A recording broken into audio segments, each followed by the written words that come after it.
Do not judge me, okay? Get it? Because this is called it's called a gnat. Okay, never mind. Hi everybody, hope y'all are doing well. My name is Saajid and today's video is going to be the Do I Have That Book Challenge. This tag was created by Keeping Tabs and I will link their original video in the description down below for you to check out. There are 20 questions, so let's just jump straight into it. Question number 1 is, do you have a book with deckled edges? And why yes, Keeping Tabs, I do. It's called Brown Girl Dreaming by Jacqueline Woods and I have quite a few with deckled edges, but I picked this one in particular because I haven't talked about it on my channel for a while. It is Woodson's childhood memoir that tells the story of her life growing up during the civil rights movement, I think it was, and how that affected her as a young black girl growing up in America. And it's written entirely in verse, and I've talked extensively about how I think this book is brilliant because I love when you have like a childhood story or a childhood memoir and it's told in verse, and I feel like, you know, the verse and the poetry is a really good way of sort of bringing like a childhood memory, which tends to be very vague and random, and putting it in the form of poetry instead of prose. Like, I feel like that makes sense. But one thing about this book that I remember though is that when I did my review for it, which was very, very cringy, which I have since privated, was actually on a syllabus for some like university in Canada. I was getting comments from students in Canada saying, yo, we had to watch your video because we're reading this book for our course, and I was like, shit. I want to know what brand of weed that teacher was smoking because that video was just cringy as hell. But I guess I probably did say some, you know, smart intellectual things in it. That didn't stop me from privating it though. Number 2 is, do you have a book with 3 or more people on the cover? And the first one that comes to my mind when I hear this is Mariam Sharma Hits the Road by Shiva Karim. It's a YA contemporary road trip novel that I think is actually the first ever American road trip novel that features South Asian American protagonists, so that's cool. It follows our main protagonist Mariam and her 2 best friends Umar and Ghazala as they take a road trip from New York City to New Orleans. I was enjoying it. I didn't end up finishing it because I didn't enjoy it as much as I was expecting to, but I do plan on going back to it and actually finishing it the second time around. And as you can see, I don't know if you could tell, but there are pictures of the 3 main protagonists, like actual photographs of them on the cover, and I think this is one of the most beautiful covers that I've ever like seen in my entire life. Number 3 is, do you have a book that was based on another fictional story? And I actually do not, so we just have to move on. Number 4 is, do you have a book with 10 letters in the title? And I have quite a noteworthy one for this. It's called Noteworthy by Riley Redgate. I like to pitch this one as Mulan meets Pitch Perfect meets Victorious, because it's set in like a performance arts high school setting, and it's about a girl called Jordan who wants to join the a cappella group, but the a cappella group is only male. So she has to disguise herself as a boy so that she could join the group, and she gets herself into a whole bunch of shenanigans. It's a really, really fun story, and I often hear people say very mediocre things about Riley Redgate's other books, and this one is so unpopular. Like, nobody ever talks about this one. They talk about her other books. So if you haven't read anything by Riley Redgate, or if you've read something by her and you weren't so enchanted by it, I highly recommend moving on to Noteworthy anyways you take it, because it was real good. Number 5 is, do you have a book that starts and ends with the same letter? And yes, I do. Saints and Misfits by S.K. Ali. This is a YA contemporary novel about a Muslim girl called Jana who is trying to find her voice after she is assaulted by somebody who holds a very prominent position in her community. This book means so much to me. It's one of the first books I've ever read with a Muslim main protagonist. I remember I read it actually in Canada. I went to Winnipeg.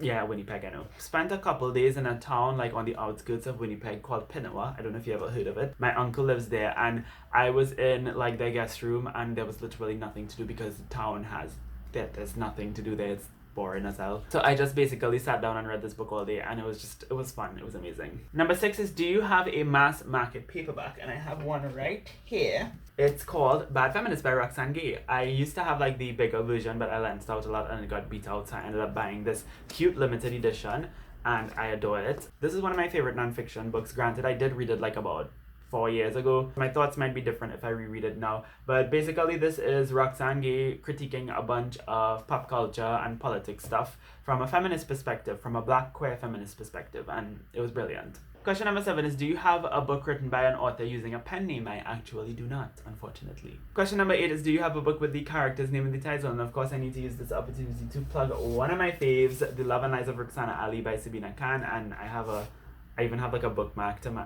I just love this book so much. This is a book about a queer Muslim girl who goes to Bangladesh, where her parents are originally from, and a bunch of shenanigans, a bunch of shit happens to her basically while she's there, because her parents end up finding out that she's gay, and she goes through a lot. It's a really dark book, but it's also a very hopeful book, and it means the absolute world to me. I highly recommend it. That was loud.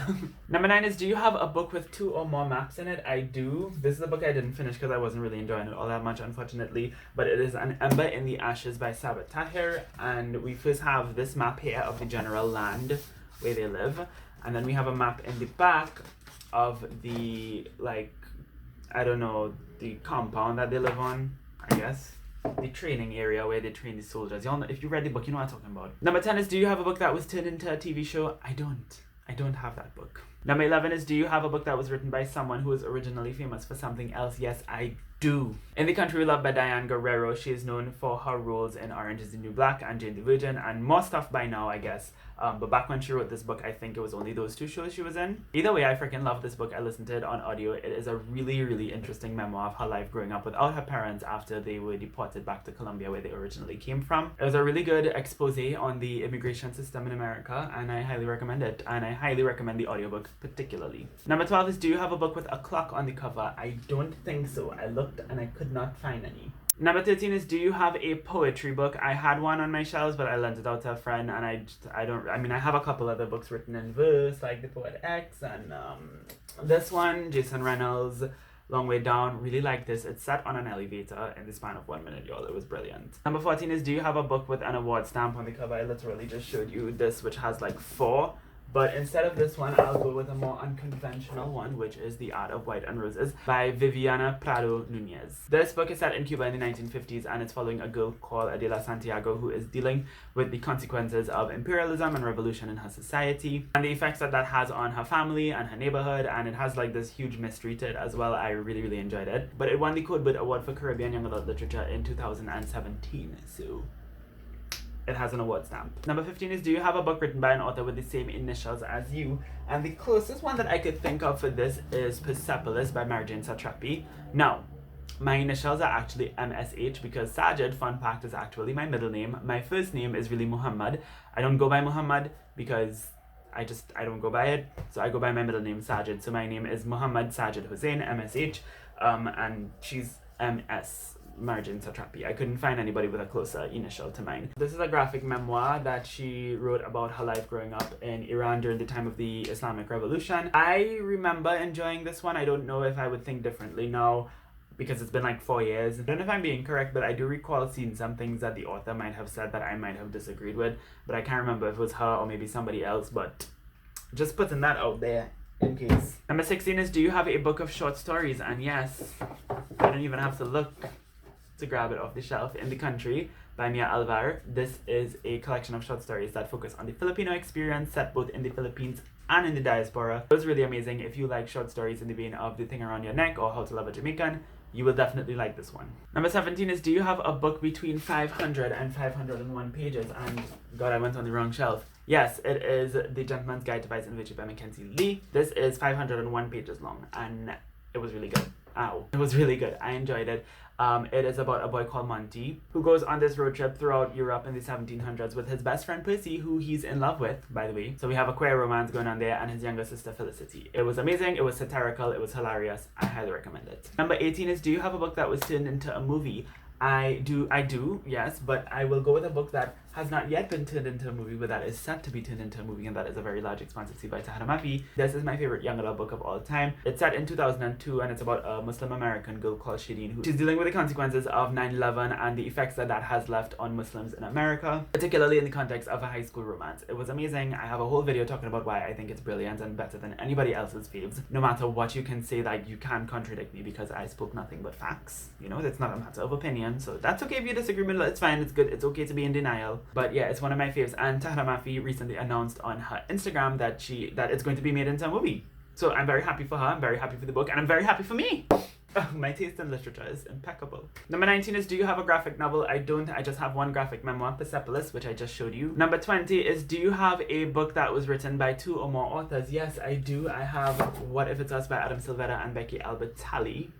It's getting dark and gloomy. That's so sad. This is one that I didn't really like all that much. Like, it's not bad, but it's not great either. About 2 boys who meet in New York City and fell in love at first sight for some reason or the other. I don't know why. And then they get separated, so they spend like half of the book trying to find each other and the rest of the book just going on awkward dates. And that's pretty much the story.